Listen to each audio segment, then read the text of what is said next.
আসসালামু আলাইকুম। তো তোমাদের সকলেরই একটা কুইশন থাকে যে ভাই বায়োলজির ক্ষেত্রে যেহেতু সাস্ট এডমিশন এখানে ইঞ্জিনিয়ারিং রিলেটেড কুইশন বেশি আসে। বায়োলজি তোমরা হচ্ছে ইঞ্জিনিয়ারিং যারা প্রিপারেশন নাও, বায়োলজিটা ওইরকম ভালো প্রিপারেশন তোমাদের থাকে না। তো এই ক্ষেত্রে তোমাদের একটা কমন কুইশন থাকে যে ভাইয়া বায়োলজি কি শর্ট সিলেবাস পড়বো নাকি ফুল সিলেবাস পড়বো। তাহলে এই ক্ষেত্রে আমার সাজেশন থাকবে তোমরা অবশ্যই প্রথমে শর্ট সিলেবাসটা খুব ভালোভাবে পড়বা, ঠিক আছে? আমরা একটু অ্যানালাইসিস করে দেখাই। ধরো আমরা 24-25 সেশনের যে কুইশন আসছে ওইখানে দেখো কিরকম কোয়েশ্চেন আছে। শর্ট সিলেবাস থেকেই হচ্ছে টোটাল সবগুলা কোয়েশ্চেন আসছে, মাত্র তিনটা কোয়েশ্চেন কি আউট অফ সিলেবাস থেকে আসছে, সিলেবাসের বাহির থেকে আসছে।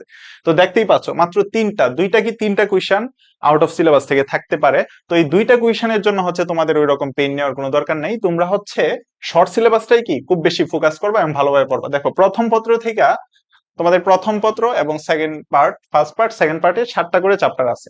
তাহলে এই 7টা চ্যাপ্টারে দেখো সব চ্যাপ্টার থেকে কিন্তু কোয়েশ্চেন আসে নাই, কোয়েশ্চেন আসছে কি স্পেসিফিক কিছু চ্যাপ্টার থেকে। ধরো প্রথম পত্রের ক্ষেত্রে যদি বলি তাহলে দেখো কোষ ও এর গঠন, এখান থেকে 5টা কোয়েশ্চেন আসছে। কয়টা কোয়েশ্চেন? 5টা, একটা অধ্যায় থেকে 5টা কোয়েশ্চেন আসছে। অণুজীব থেকে আসছে 2টা, উদ্ভিদ শারীরতত্ত্ব থেকে 4টা এবং জীব প্রযুক্তি থেকে 2টা।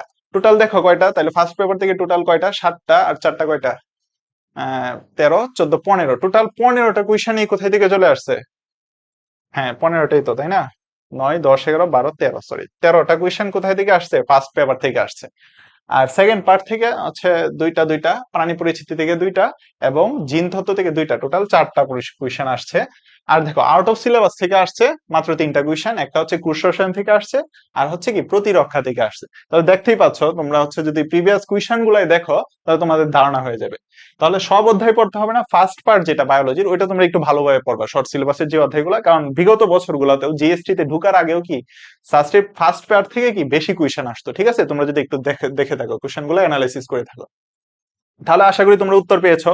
অবশ্যই কি তোমরা শর্ট সিলেবাস আগে খুব ভালোভাবে পড়বা। আর যাদের মনে হচ্ছে যে বায়োলজি খুব বেশি পারো, আগের পড়া আছে, তাদের তো অবশ্যই সাজেশন থাকবে তোমরা যদি শর্ট সিলেবাস পড়ে বাইরে পড়তে পারো, গুড, ভালো, ঠিক আছে। আর যারা হচ্ছে একটু চিন্তা করতেছো বায়োলজি নিয়ে, যে বায়োলজি তো ভাই ইঞ্জিনিয়ারিং প্রিপারেশন ওই রকম প্রিপারেশন নাই, কি করব, তাদের ক্ষেত্রে অবশ্যই তোমরা কি শর্ট সিলেবাস প্রায়োরিটি দাও এবং শর্ট সিলেবাস ভালোভাবে পড়ো, ঠিক আছে? ঠিক আছে, তাহলে দেখা হবে পরবর্তী কোনো ভিডিওতে। এ পর্যন্ত তোমরা ভালো থাকো, সুস্থ থাকো। আসসালামু আলাইকুম।